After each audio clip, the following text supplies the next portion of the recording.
Hello everyone. In the advanced separation processes ની અંદર આજે આપણે ડિસ્કસ કરવાના છીએ એડવાન્સ સેપરેશન પ્રોસેસીસ, જેની અંદર ઇન્ટ્રોડક્શન પાર્ટ અને મેમ્બ્રેન ની આપણે ડિસ્કશન કરીશું. બરાબર? તો જે ફંડામેન્ટ્સ છે, all the fundamentals regarding the separation processes, separation factor. Okay, so first of all let's start. Our topic is that unit number 1, introduction.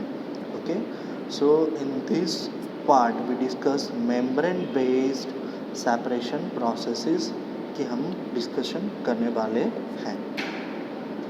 So the definition of membrane is that it is an interface that separate two phase and restrict the transport of various chemical species through it. Membrane can be homogeneous, heterogeneous and symmetric, asymmetric, charged or neutral. That means कि definition of membrane separation processes की ये रहेगी कि membrane separation processes क्या है. Membrane separation processes is that it is a interface. That membrane क्या है, what is the definition of membrane? It is one type of a barrier, type of a material और restricted phase where only pass a permit material કે જેના અંદરથી માત્ર ને માત્ર પરમિશેબલ materials જ પાસ થઈ શકશે. જેમ કે એક એક્ઝામ્પલ લઈએ તો કે જે પાણીનું ફિલ્ટ્રેશન છે, બરાબર, પાણી, તો એ ફિલ્ટ્રેશન ઉપર આપણે જે શું રાખીએ છીએ, કાગળ, આપણે જે નોર્મલ લેબોરેટરીઝની અંદર ફિલ્ટ્રેશન કરતા હોઈએ છીએ, તો એ ફિલ્ટ્રેશનની અંદર શું હોય છે કે આપણે ફિલ્ટર પેપર મૂકીએ છીએ. તો ફિલ્ટર પેપર મૂકીએ અને જો લિક્વિડની અંદર કોઈ સોલિડ સસ્પેન્શન હોય છે તેને ફિલ્ટ્રેશનમાં મૂકીએ ત્યારે શું થતું હોય છે કે જે સોલિડ પાર્ટિકલ્સ છે that will be not pass through the filter paper. બરાબર? ફિલ્ટર પેપર કોને પાસ થવા દેશે? માત્ર ને માત્ર લિક્વિડને જ પાસ થવા દેશે. તો જે ફિલ્ટર પેપર છે એ શું થયું? એક પ્રકારનું membrane. So it is an interface that separates the two phase and restricts the transport of various chemical species through it. And membrane એટલે કે શું કરશે? માત્ર ને માત્ર કોને પાસ થવા દેશે? કે જે પરમિટ હશે એને જ પાસ થવા દેશે.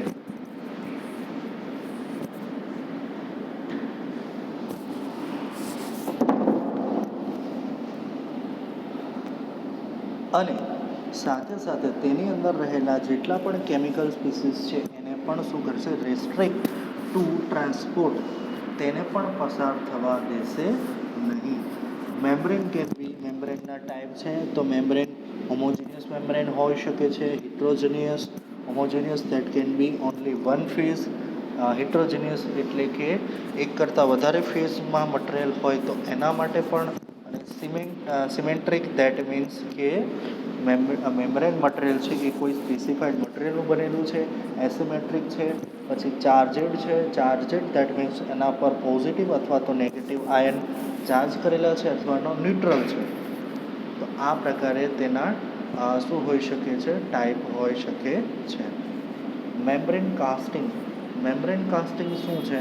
તો મેમ્બ્રેન કાસ્ટિંગ એટલે કે મેમ્બ્રેન કઈ રીતે બનાવવું અને કઈ રીતે કાસ્ટ કરવું. તો generally commonly polymetric membrane material is cellulose acetate. જે પોલિમર અથવા તો પોલિમેરિક જે મેમ્બ્રેન છે એ શેમાંથી બને છે? It is a cellulose acetate. It is a cellulose acetate and various step to typical casting processes are like a solvent is here acetone is added to the polymer. પોલિમરની અંદર એસિટોનને add કરવાનું હોય છે.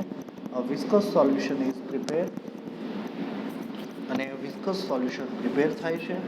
It is put on a plate where place another plate on top of it. એક plate લેવાની,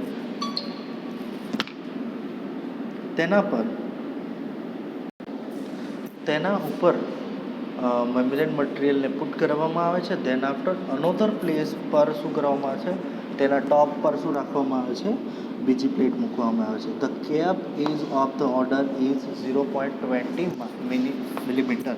એટલે કે એપ્રોક્સિમેટલી એ બંને વચ્ચેની જે સ્પેસ છે એ કેટલી હોય છે, એપ્રોક્સિમેટલી 0.25 જેટલી હોય છે. બરાબર.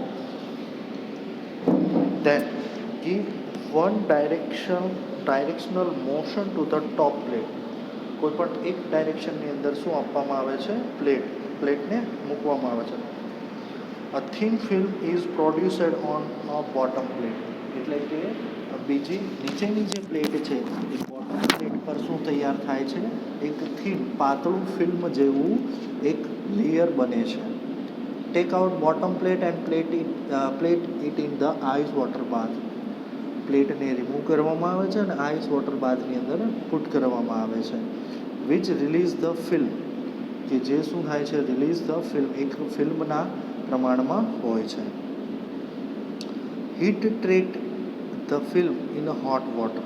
અને પછી જે ફિલ્મ તૈયાર થાય છે એ શું હોય છે, હીટ ટ્રીટ, એના દ્વારા હોટ વોટર દ્વારા ટ્રીટ કરવામાં આવે છે. તો આ એક જનરલી એક સિમ્પલ પ્રોસેસ આપણને બતાવી છે. બરાબર. નાઉ typical casting conditions are: castic solution are 25%, formamide 30%, and acetone is 45%. Okay, so using this, and temperature is 25 degrees Celsius and evaporation 1 minute. Now, what are the types of barrier? So it is an homogeneous barrier. તો પોર size is 2 થી લઈ અને 10 angstrom સુધીની હોય છે. જે barrier એટલે કે જે મેમ્બ્રેન તૈયાર થાય છે તેની સાઇઝ, હોમોજેનિયસ બેરિયર. પછી ડિફ્યુઝન ઇઝ કંટ્રોલિંગ મિકેનિઝમ. અહીંયા શું હોય છે, મેઇન ફંક્શન ડિફ્યુઝન. ઓકે, અને જે એનું એક્ઝામ્પલ જોઈએ તો ટિપિકલ આરવ મેમ્બ્રેન છે એ ઇટ ઇઝ એન હોમોજીનિયસ પ્રકારનું આરવ મેમ્બ્રેન છે. બીજું છે microporous barrier. Pore size is 10 to 1000 angstrom. Both convection and diffusion are dominant mechanism.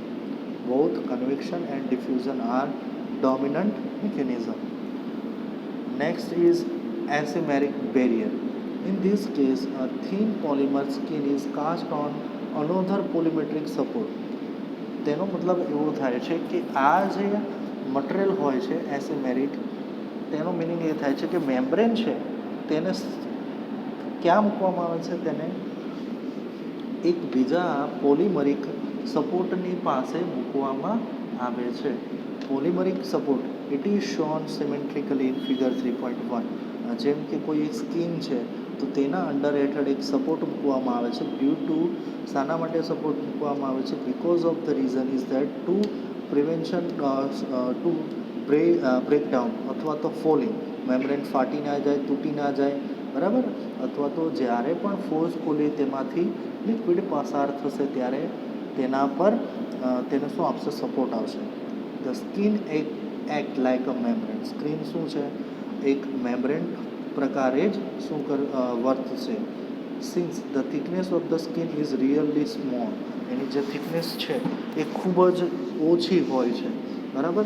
જે એની થિકનેસ રહેશે એ ખૂબ જ પાતળી હોય છે.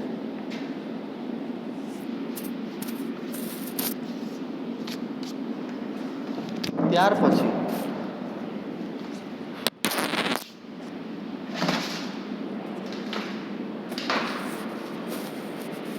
the resistance offered is less and one can expect a higher flux compared to homogeneous membrane. જે homogeneous membrane છે તેના કરતાં તે આ પ્રકારના જે મેમ્બ્રેન છે એની જે રેઝિસ્ટિવિટી છે ઓફર્ડ કરવાની એ શું થશે, વધી જશે. બરાબર. કારણ કે બેક સાઈડમાંથી શું આપશે, તેને સપોર્ટ આપશે મેમ્બ્રેનને, જેથી કરીને મેમ્બ્રેન ફાટી જવું, તૂટી જવું અથવા તો ફોલિંગ, તો આ પ્રકારની જે પ્રોબ્લેમ્સ છે એ સોર્ટ આઉટ થઈ જશે. This transmembrane permeate flux is inversely proportional to the membrane thickness.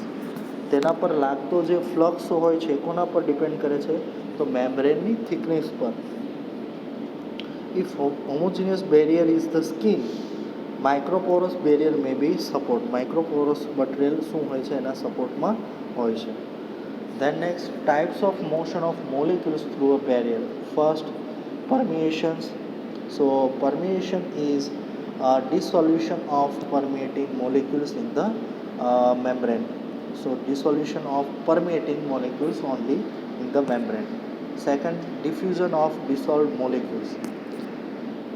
And third one is desorption of pregnant molecules of the downstream. Second આવે છે Knudsen diffusion. Then diffusivity d by delta d by lambda is less than 0.2 when single gaseous molecules diffuse under the rarefied condition. So that means free path is longer than the pore diameter. Convection d by lambda is greater than 20 where it is means the pore size is very low, but the range of the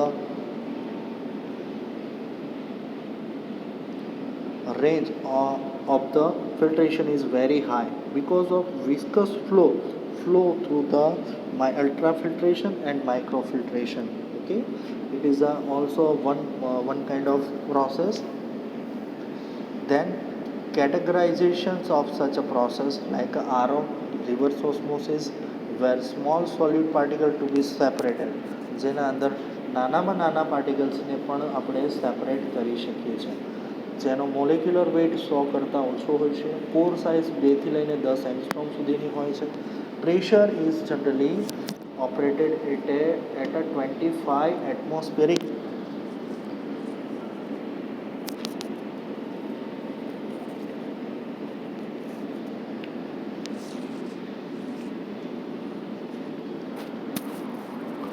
Then permeation is main transport mechanism.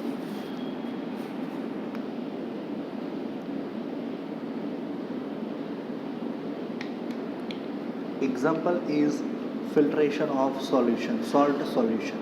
Okay, salt solution હોય તેનાથી અંદરથી સોલ્ટના મોલેક્યુલ્સને દૂર કરવા આપણે આરઓનો help એટલે કે આરઓની મદદથી આપણે દૂર કરી શકીએ છીએ. બીજું છે nano filtration.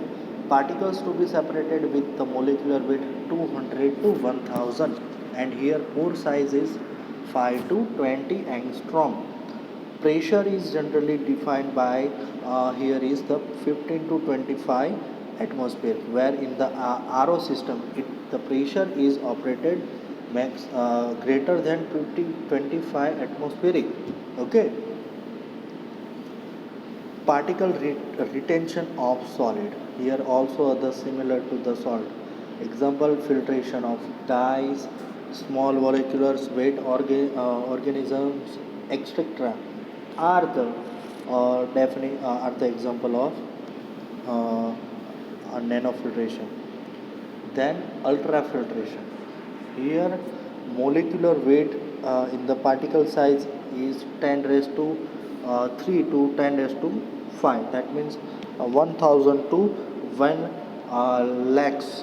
Okay, 10,000 to 1 lakhs સુધીની જે 10,000 સુધીની તેની પાર્ટિકલ સાઇઝ મોલેક્યુલર વેઇટ હોય છે. પોર size it is about up to 20 to 1000 angstrom. Pressure is up to 6 to 8 atm. Transport mechanism convectional plus diffusion. Convection પણ થતું હોય છે અને ડિફ્યુઝન પણ થતું હોય છે. જેમ કે તેનું એક્ઝામ્પલ લઈએ તો filtration of protein, red blood cell, polymers, etc. are the example of nanofiltration. પછીનું આવે છે માઇક્રોફિલ્ટ્રેશન. માઇક્રોફિલ્ટ્રેશન આવે છે તો મોલિક્યુલર વેઇટ 1 લાખ કરતાં વધારે હોય છે, બરાબર, જેની કેપેસિટી ખૂબ જ વધારે છે. Capacity that means the Por size વધારે છે, સાઇઝ 1000 એંગસ્ટ્રોમ કરતાં પણ વધારે છે અને પ્રેશર 2 થી 4 એટમોસ્ફિરિક, એનો મતલબ સૌથી ઓછું કેપેસિટીવાળું છે. જેમ કે filtration of clay, latex, paint etcetera. So આ બધા શું છે એના એક્ઝામ્પલ છે. સો here is the basic phenomena, okay, about the transport processes. Now in the next lecture we are discuss about the membrane separation. So membrane separation process વિશે આપણે discuss કરીશું.